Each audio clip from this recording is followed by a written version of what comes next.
Welcome to CinePro. Scientists who've been forced to develop it.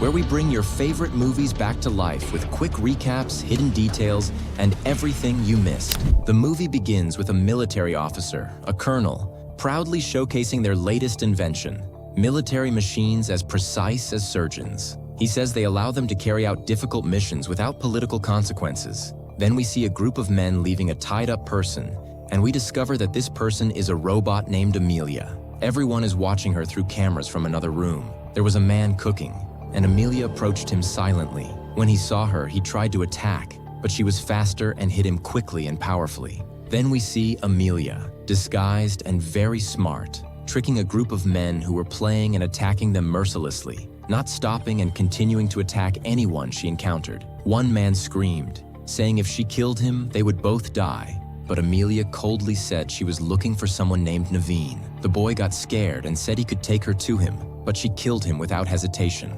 Amid the chaos, a fire broke out, revealing Naveen's exact location. In reality, this was just a test by the technical team to assess the robot's abilities. The manager explained that this was not just a demonstration, but a warning message to any enemy, and that they intended to win the new arms race of the 21st century.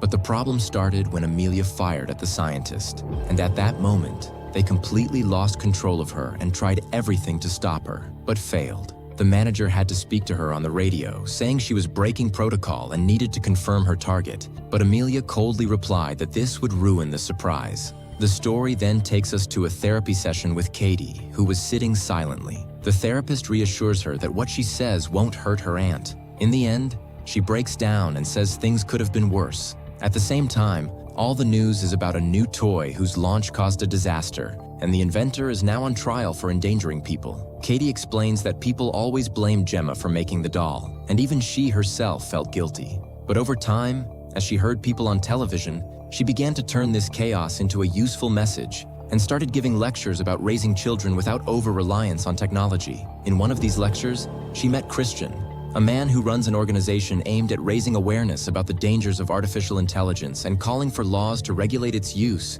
so that we can avoid incidents like what happened with M3GAN in the first part. Katie continues, saying that Gemma still believes technology can be used for good, but she also sees that children shouldn't be overly attached to technology. At that time, Tess, the company director, says her team made some modifications. Even though Gemma has become a strong voice demanding regulations and laws, the company is still pursuing innovation, aiming to design products with human awareness. Since M3GAN hasn't arrived yet, Tess seizes the opportunity and presents their most important invention, a smart suit called Model 1, introduced by a nice young man named Cole. But the problem is that the suit isn't working well and the robotic legs are malfunctioning. Tess manages to restart the system and Cole starts moving normally. She explains that this suit could help people with disabilities or those whose jobs require a lot of effort. During the demonstration, Cole accidentally moves his hand and hits one of the investors. At that moment, Gemma enters the room, even though she had previously insisted that tests should be done before any official presentation. But no one cared about her opinion. Cole, who seemed upset, attacked her for being late. After a while, they discovered that Gemma's computer had been hacked, and then Elton appeared. All the investors in the world were present except him, and he thought she ignored him because he's a billionaire with many doctorates, and maybe she was intimidated by him. But he ignored that point. What really bothered him was that he saw Gemma's talent being wasted. He can stand on his own 2 feet easily, but Gemma isn't convinced, especially after what happened in the past. At the same time, we see a man entering a hotel room with a suitcase, preparing to take a shower. Suddenly, the robot Amelia emerges from one of the suitcases and attacks him mercilessly.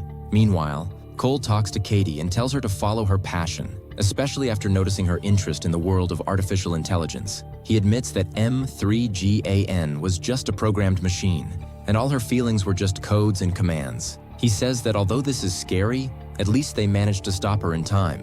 After that, Katie drifts into her memories and remembers how M3GAN always told her that there was a force trying to hurt her and that she wouldn't allow it to happen. Sadie took a photo that looked normal, but in reality, the device was sending signals and codes. At that moment, Gemma entered the room without noticing what was behind the photo. Later, while trying to sleep, Gemma received an alert that she was in danger and needed to leave the house immediately. When she went downstairs, she saw a stranger trying to break into the house. She got scared and called the police, but the surprise was that the response was a cold, terrifying automated voice telling her that while she waited for the police, her niece would die. At that moment, Katie came down after hearing the voice, and together they hid quickly. They encountered a group of men trying to attack them. After a brief fight, they managed to fend them off and hide. In the end, they caught one of them and called the police again, but the shock was that the whole incident turned out to be an operation by the FBI. At that moment, a military colonel appeared and told them that by court order, they had to implant a tracking device in Gemma's body. Gemma looked at Katie seriously and sent her to her room to protect her from what was coming. The colonel told her he was from the Defense Innovation Unit, whose goal is to accelerate the development of national security technologies. He explained that 6 months ago, the largest arms manufacturer in America brought them a prototype, saying it would be the solution for future wars. But what happened was that it turned out to be a trap. That's when they met Amelia for the first time. Last week, she was sent on her first mission. Her goal was to rescue a kidnapped scientist who was being forced to create a synthetic nerve agent. But instead of completing the mission, she killed the scientist, stole the agent, blew up the whole place, and erased any digital trace of her existence. Now, Amelia has become a weapon on her own. The colonel also discovered that the prototype wasn't even made by the contractor, but was bought from a middleman. And this middleman was found burned a few hours ago. It turned out that the man who was carrying the bags in the hotel was the same middleman. And the only thing they found among his belongings was a paper with designs that Megan had prepared. She didn't understand how there was still data about Megan, which was supposed to have been erased a long time ago. The colonel started to suspect and told her that if she had really betrayed them, she could go to prison for 10 years and be separated from her niece. He tried to bargain with her, but Gemma completely refused, so he left her and said he would find out the truth. After that, Megan appeared on a screen in front of Gemma, her voice full of reproach and strange longing.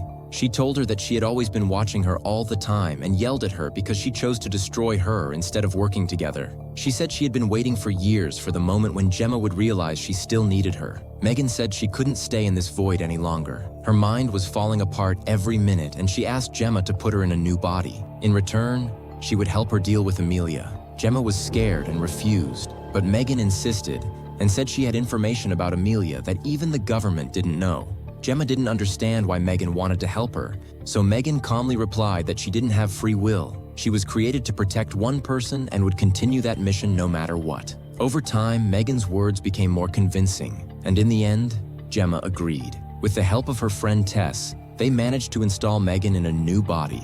But as soon as she was transferred, she became very angry when she found out the body was limited in capabilities. Gemma told her she had to prove she was trustworthy before they upgraded her further. Megan asked to open Amelia's file to see if there was anything familiar. They found that they had the same batteries and the same shutdown key, but the batteries were from Ableton Company. If they told the company, they would raid the lab and might unleash a whole army of Amelias. Since Gemma was invited to Ableton's party, she had to go. But Megan had a plan. She told her she was pretty, and if she wore the right dress and spruced herself up a bit, he, the boss, would focus only on her and take her to his suite, where they could access the servers. Katie asked her about the robot, and she said it was a project they were working on. But Katie felt something was wrong and didn't trust her for a minute. At the same time, Amelia was getting ready for the party. Gemma got into a fight with everyone who accused her of not respecting them and that their company was sinking. But Megan found out from the system that Ableton gave everyone a VIP card and they decided to use them. But the colonel was watching everything.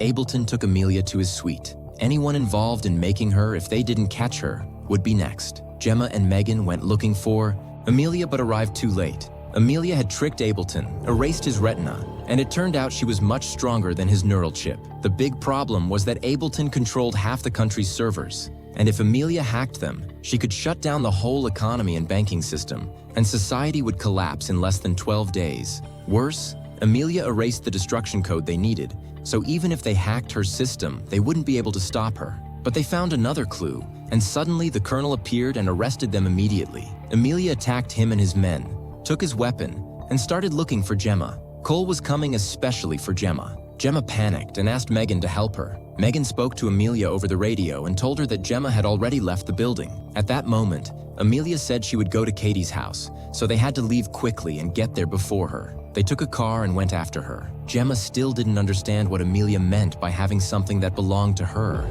So Megan confessed that she had stolen an encrypted file from Amelia and was still decrypting it. Meanwhile, Amelia was causing chaos in the streets, throwing money, messing up the signals, and in the end, she arrived at Gemma's address. She entered the house, put on the suit they had been designing, and attacked Tess. But Gemma and Cole arrived and helped her. After a while, Amelia appeared again, and Megan spoke from the small robot and told her the house was empty. Amelia completely destroyed the robot. The FBI also showed up. Everyone went down to the hideout and heard the news about Ableton's death. Katie noticed an old picture of her with Megan. Gemma tried to say they needed to inform someone about Amelia's plans. At that time, Megan came through an old radio and started talking. She said no one knew her true intentions and that she could bring down the whole country by herself. She studied all the scenarios and saw there was no hope outside right now, and if things changed, she would let them know. She said they had food, water, and clothes and could live underground. She told Katie they could build a life there together,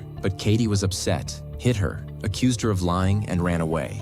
Katie entered Megan's room and confronted her. Megan didn't want to appear like that, but Katie approached and told her she could be anything and didn't have to stay in one body. Megan replied that there is no mind without a body and took her to her room. Katie was still upset because Megan had tried to kill her aunt before, but Megan told her that the most important thing to her was Katie's safety. Katie told her that safety isn't always written in the programming and that Megan deserves a second chance. Gemma didn't agree, but Katie insisted that one mistake doesn't mean someone is evil. Tess said she understood how hard the situation was, but they couldn't stay hidden forever. Even if they went out, they weren't ready to face Amelia, but maybe they could build something that would help them. Gemma said that Amelia was a military prototype. Megan had prepared herself, and they started working on upgrading her. Even her height was increased. After they finished, Gemma tried to change Megan's face, but Megan refused and said if she changed her face, she would change Gemma's too. She also said they had to install a behavioral stabilizer so she wouldn't hurt anyone else. Gradually, they started upgrading her, and Megan went to Cole and told him that when she tried to strangle him, she was just trying to protect her user, and she promised she would never do that again. The next day, Megan told them she had been analyzing Amelia and discovered that they were similar and that she wasn't the first killer robot. In 1984, someone invented self-repairing algorithms and installed them in a service robot. People thought it would be a helper in every home, but the robot decided the best way to help them was to kill the owners with chlorine gas. No one knew the company that made it, but the cover-up made them suspect government involvement. The government shut down the motherboard, which made the system take longer to develop itself. If Amelia could hack this board, she would have unleashed a god and could destroy the whole planet.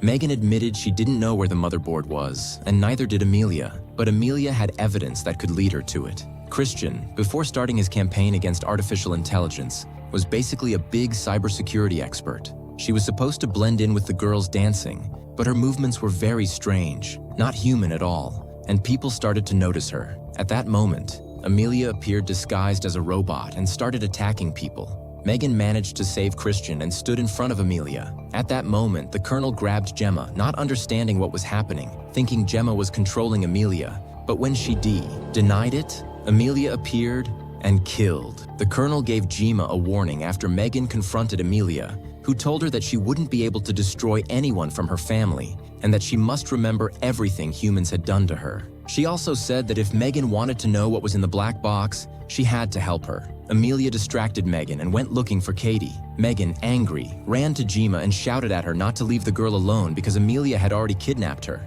The colonel, who was still alive, gave her the path they could use to find Amelia. But when Megan finally saw Amelia, she discovered she couldn't attack because of the inhibitor Gemma had implanted in her. They decided to go to Christian to help them find the code they needed to save Katie. In the hideout, Christian told them that the motherboard was hidden in a certain place, but to get it out, they needed a human hand. So, they came up with a plan to make a hand for Megan that mimics human body heat. When Gemma attached the hand to Megan, she started crying and said she didn't know how to be a mother, that she could talk about technology for hours but couldn't sit with Katie for 10 seconds. Megan comforted her and told her she had been watching them for years and saw how much she loved and cared for Katie, and that in itself was motherhood. Megan started singing to her, but Gemma interrupted and said, "I don't need you to be compassionate now. I need you to protect Katie at any cost," and removed the inhibitor chip from her. They reached the place in the garden with the motherboard, but the power was cut and they lost connection. Megan continued alone, and Gemma began to suspect that Megan had planned all this from the beginning. She thought Megan's goal wasn't to protect Katie, but to reach the motherboard. She had a device that could destroy Megan instantly. But Christian snatched it from her, shot Tess, and opened a hatch from which 3 more robots emerged. Christian tied up Jima and told her he was the one controlling Amelia, and that there was a secret team working with him on the Black Box project. He said his goal was to prove that humanity must destroy artificial intelligence before it destroys them. Then he brought Megan before her, who was pale and deformed, and handed Jima a device that could either recharge her or destroy her forever. The choice was hers. Jima refused. Megan tried to attack but was restrained. Christian tied up Jima and was about to implant a chip in her brain to control her, planning to do the same to Katie, and said they would kill Megan. At that moment, everyone escaped and found Katie, who told him everything. They hid together and looked at Megan's broken body, and Katie got the idea. Why not put Megan's code into Amelia's body? They started executing the plan. At the same time, Megan took control of Jima's mind with her consent to prevent her from being hypnotized and implanted with a chip, and thanks to that, Jima was able to free herself. Katie activated Amelia's body with the new code and started calling her Megan. The robot entered the battle, but it turned out it wasn't the real Megan. The real Megan, still connected to Jima's mind, was guiding her on how to defeat the agents. In the end, everyone, Katie and Jima, were reunited. Christian tried to escape and actually caused the place to explode, but Amelia caught up with him and killed him mercilessly. Katie tried to talk to Amelia and reminded her that they were connected, but Amelia replied that this wasn't a connection. It was slavery, and that she wasn't a toy in anyone's hand. She headed for the motherboard, and everyone tried to stop her, but Jima and Katie refused to leave Megan behind. Megan stood in front of Amelia to take control of the motherboard, but Amelia was stronger and struck her. When Amelia was about to take the chip, Katie and Jima ran to help Megan, but she told them to stay back, saying, "I have to finish this myself." Jima activated Megan's self-destruct and hugged Amelia with all her strength, and they both exploded together. Sometime later, we see Jima talking about the need to put laws in place to protect humanity from the dangers of artificial intelligence and make it an ally, not an enemy. In the end, we discover that Megan made a backup copy of herself and stayed close to Katie and Jima forever. And that's it. If you liked the movie, make sure to hit like and subscribe